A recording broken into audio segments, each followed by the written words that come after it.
Hey, so here's how to play EG1 for What a Beautiful Name. This song is 68 BPMs.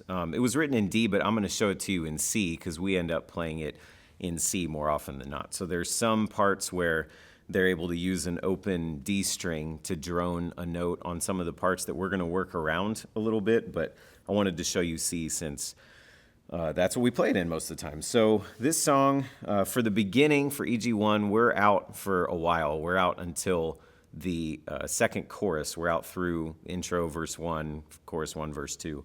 And when we come in on the second chorus, we come in with a picking part.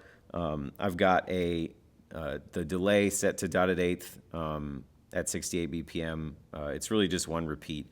And then a fairly heavily mixed reverb,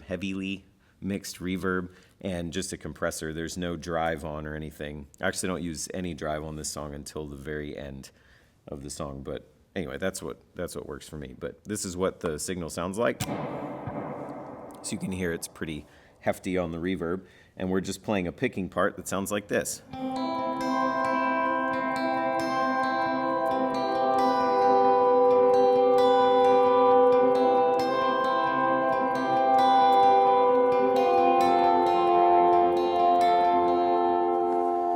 And so you can kind of hear what's going on there in terms of the reverb and such. So without effects, basically we're just hanging out by this C shape down here, which is our root. And we're really just on the G, B, and E strings here playing this riff. And so our first one shape is this one. So we're playing and then our 5 shape would be this D shape here, except instead of playing it that way, we're going to stay on the root and play the rest of it so that root can keep droning. So that's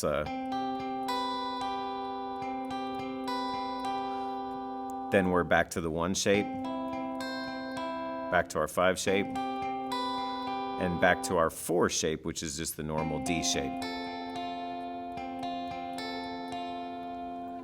So that's all that there is for that part.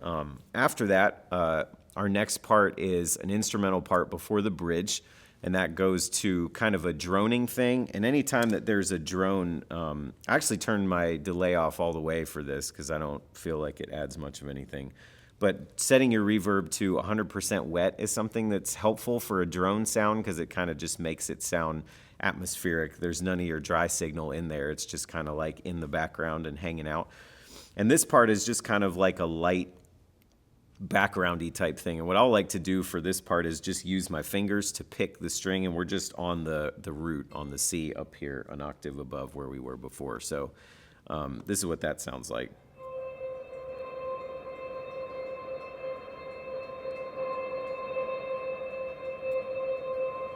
So you can hear it's just kind of light and it hangs out in the background. And you can see all I'm really doing is using the pads of my fingers. And so without the effects on, it's just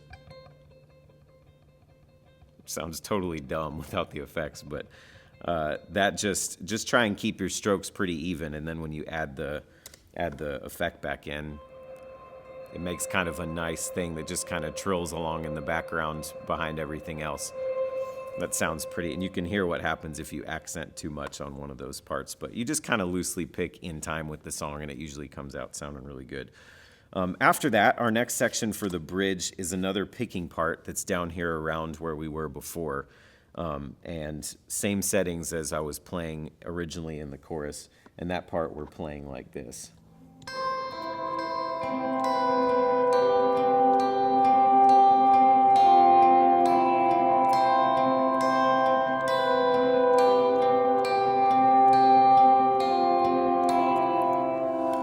And so you can hear what's going on there in terms of that. And basically, without the effects, all there is to play that part is just, you're just back and forth between these strings for the most part going.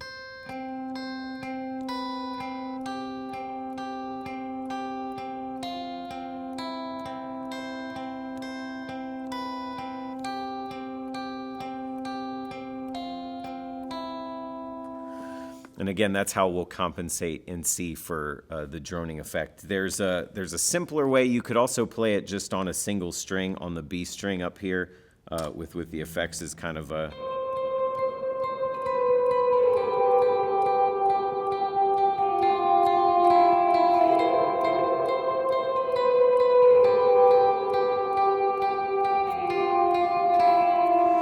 that makes it easier. You do get some of those slides back in there, and so it's kind of either or, like if you'd rather have the sliding effect or if you'd rather have the droning bass note. I think both have sounded pretty good in context when I've played them, so either one of those would work fine.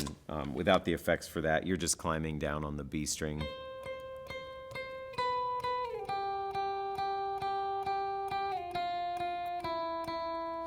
And that's all there is for that. The next part that we have for that's pretty much what we play for the rest of the song is a drone based around octaves. So we're back to our drone setting. For me, no delay, only reverb, 100% wet. And they're basically doing one of these like super speedy, picky things that's around octaves. And so that part with the effect sounds like this.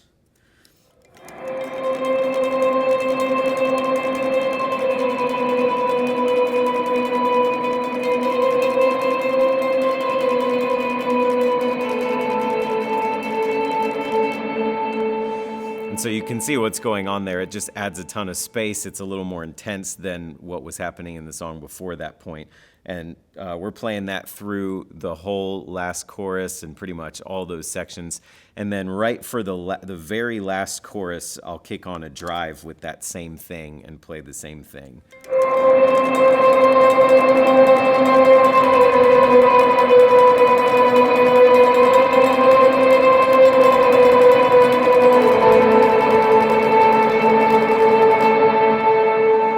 So that's pretty cool.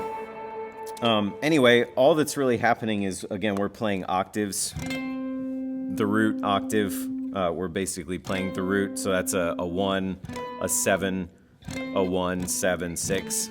That's the progression that we're playing there. And the octaves are here on the D and B strings. And again, when playing the octaves, you just want to try and mute all the other strings so you can play, freely strike all the strings, but only hear those two notes. See what I'm saying? So make sure that happens. If the speedy thing is like a little too difficult, the like really fast, like blah, blah, blah thing, you can get away with just playing down strums. Because with the effect on, then...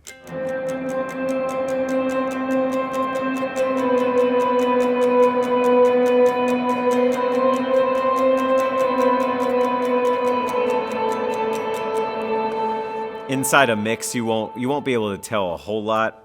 It's similar to the thought of with using our fingers to kind of pad our way through the, not pad, but using the pads of our fingers to kind of play that drone down here earlier.